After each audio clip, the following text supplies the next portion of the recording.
ASUS is not Apple, and what I mean by that is ASUS likes to put the latest tech into the latest chassis and build something new and unique every year. Apple, on the other hand, likes to keep the same design, doesn't experiment, and when they do, it's very incremental and kind of unwieldy. So I have to applaud ASUS. Every time I get to review a laptop from them, I find something new and unique to that lineup. Welcome to my review of the ASUS ROG Zephyrus S17. Let's roll the intro.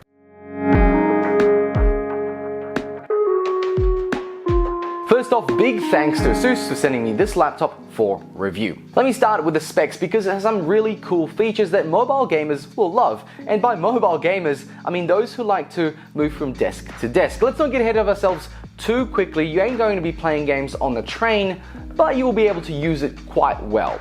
This laptop's configuration is rocking an Intel Core i7 10th generation 108075H CPU with 8 cores, 16 threads, clocking in at 2.3 GHz with a boost clock of up to 5.1 GHz, which is insane for a laptop.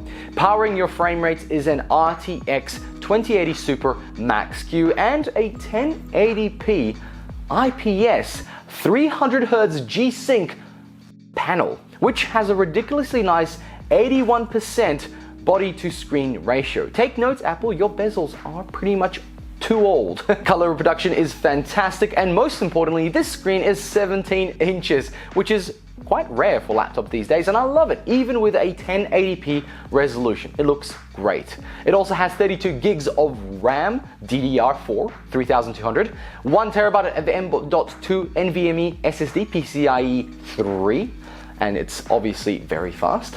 For ports, it has one 3.5mm combo audio jack, one HDMI 2.0B, and 2 times USB 3.2 Gen 1 Type A's, one USB 3.2 Gen 2 Type A, one USB 3.2 Gen 2 Type C that supports DisplayPort and G-Sync out, and one USB 3.2 Gen 2 Type C that supports display, power delivery, G-Sync, and Thunderbolt 3. Yes, my friends, it has Thunderbolt 3.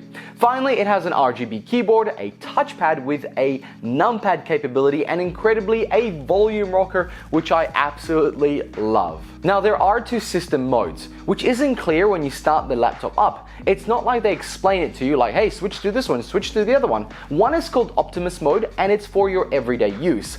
On the train, on the bus, at home. In this mode, you're not doing anything that gaming people do, and you don't want your laptop to fly off into the stratosphere.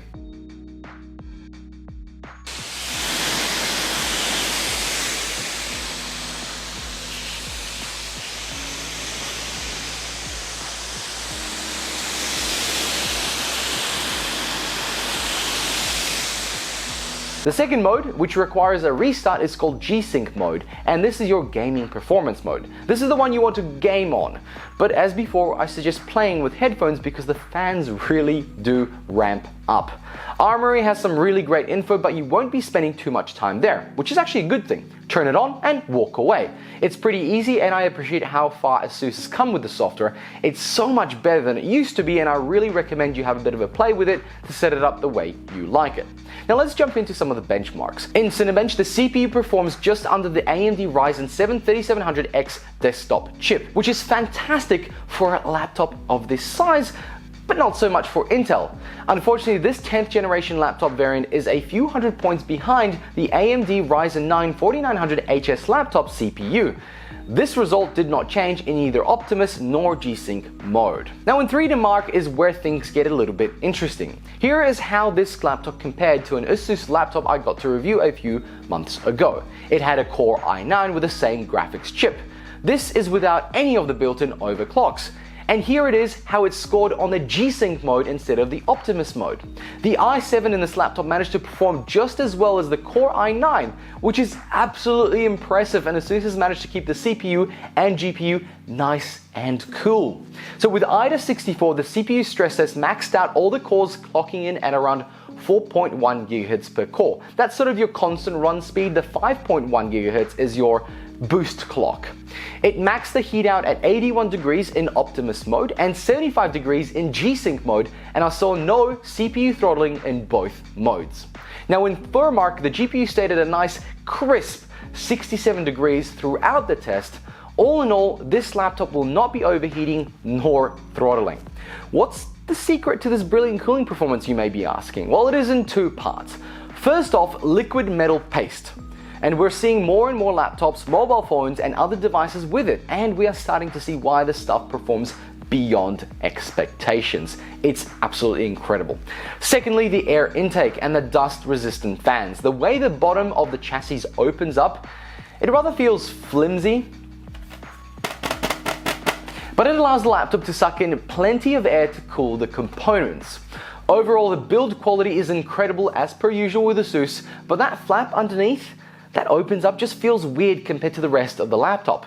I suppose the way it bends, it needs to be like that, it needs to be really light and bendy, but I don't know, I just feel a little bit scared about it. I love the square look and the sharp corners. The clean design means I can carry it around without screaming gamer. And while carrying it around, it's not only thinner, but it is also lighter than any other laptop I've used in this spec. This laptop is a powerhouse of gaming rigs in a small, portable package. Now, while it is open, I kind of felt scared moving it around with this little flap underneath because I thought it might catch on my clothes and sort of rip it off because it felt quite weak. Thankfully, that did not happen. Speaker-wise, the speakers are on point. I would prefer if they were a little bit louder, but they're stereo and they work really well for gaming, except when the fan kicks in. Battery-wise, Optimus Mode is where it's at. You can easily get 6 hours doing general web browsing and 10 hours if you just watch videos or movies, whatever you might want to be watching. For games, you want to be plugged in, of course, and the included brick is small enough to fit in your bag with no particular issues. And this 17-inch laptop can actually fit into a 15-inch laptop bag, which is great, and that's a bonus if you've already got a bag that's very similar. It is really portable for its size. The keyboard is great. As always, I type up the reviews on the laptop to experience a lengthy typing session. The only thing that bothered me is the lack of a wrist rest, since the keyboard was kind of pretty much flat. But it's so minor and I got used to it pretty quickly that, to be honest, I feel like I am nitpicking. So your mileage may vary, but over time I think you'll get used to it very well. So gaming, the 2080 Super Max Q is a great chip. Nonetheless, to make the most of this amazing 300Hz screen, you need to lower the settings on some of your games. With a screen like this and this graphics chip, you can play competitive shooters on the go with very high frame rates. Now, if you're more inclined to the adventure games like Tomb Raider, like Watch Dogs Legions, and you want high fidelity, the G-Sync module means you can bump up the graphics and play at lower frame rates without seeing screen tearing and the fluctuations that come with that. So overall, the gaming experience for this laptop is absolutely incredible, and the performance mode works really well. ASUS has certainly put in a lot of effort to maintain stability and performance. So what's the catch? Well, the catch is the price. As always in Australia, it's on the higher end of the scale, and on average I have seen this going for about 5,500 Australian dollaroos. It may take a few moments to decide if it's even worthwhile at that price. Now, based on the build quality, the specs, and the performance, I can see why the price is so high. It's a laptop that you can pick up and go. You don't have to tinker around with it. It will perform brilliantly. The only problem now is timing. AMD is ahead in the CPU market right now. Even their laptop lineup of CPUs based on Zen 2 is ahead of Intel in laptops. RTX 3000 series chips are out, though not in the hands of the people, and AMD's is days away from releasing their 6000 Radeon graphics series chips. So what you have to consider is, would you be keen to wait another 4 to 6 months and get a laptop at this price with the latest generation of components, because those components are actually cheaper than this generation of components? I would say yes. This laptop is the last generation and there is just no way I can recommend it at this price right now. So to anyone who's looking to spend that much money on a performance laptop, I say just wait. Get a Zen 3 CPU laptop and next generation graphics processor, and you will get more for your money, and it will last longer. In fact, I expect the price to be either exactly the same as this or even a little bit lower. Friends, thank you very much for watching. Hope you enjoyed this video. Hope it actually helped you make the decision if this laptop is right for you. And if you did like that video, then make sure to tap that like button. And if you'd like to support this channel, then please consider subscribing. Thank you very much for watching. I'll catch you all in another one. Bye!